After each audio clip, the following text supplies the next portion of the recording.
Le prix de l'essence fait encore parler dans la région. Les stations-service de Val-d'Or affichent un prix au litre plus élevé que ceux de Rouyn-Noranda. Et William, on parle tout de même de plusieurs cents. Oui, Anthony, à Val-d'Or, on faisait le plein à environ 5 sous du litre, plus cher qu'à Rouyn-Noranda. À Val-d'Or, la plupart des stations de service affichaient un prix avoisinant le 1,60 $ le litre, alors qu'à Rouyn-Noranda, ça se situait plutôt entre 1,54 et 1,55 sous du litre pour l'essence ordinaire. Et la raison du pourquoi qu'une telle différence sera observée en région n'est pas tout à fait claire. CA Québec évoque possiblement la proximité de Rouyn-Noranda à l'Ontario, mais reste quand même consciente que ce n'est qu'une différence d'une centaine de kilomètres comparativement avec Val-d'Or. La concurrence entre les stations pourrait aussi être une raison, d'après CA Québec. Je vous laisse entendre un porte-parole de l'organisation, suivi de quelques automobilistes réagissant à la différence de prix.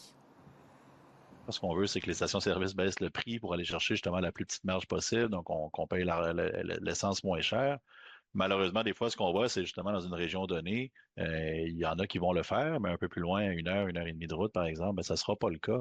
Et là, malheureusement, on a l'impression souvent là, que nous, dans certaines régions, on va surpayer pour notre essence. Ça me dérange un peu en cause des taxes du gouvernement, là, parce que comparé à l'Ontario, c'est ça qui me dérange. Et les pétrolières, hein. Déjà qu'on voit déjà la différence avec l'Ontario en plus. Ils sont voleurs un peu. Je crois que la compétition fait que ça fait une différence de prix entre chaque endroit. On ne peut pas empêcher la compétition, puis c'est libre choix à la compétition. C'est coquet. Des fois, quand tu tombes en vacances, ils montent. Hein? Bon, on l'a un peu entendu, William, dans vos réponses, mais la bourse du carbone gérée par le gouvernement québécois ne fait pas l'unanimité, là. Effectivement, Tony, comme plus de la moitié des Québécois, d'après les derniers sondages, plusieurs automobilistes m'ont fait part de leur mécontentement et de leur souhait de voir la fameuse taxe carbone québécoise être retirée. Mais le gouvernement Legault a à nouveau fermé la porte à une baisse de cette taxe sur l'essence lors des dernières semaines. Nous avons contacté différentes stations de Val-d'Or pour savoir s'ils avaient une explication pourquoi il y a une telle différence de prix avec Rouyn-Noranda, mais ils nous ont indiqué qu'elles ne savaient pas pourquoi. Merci, William.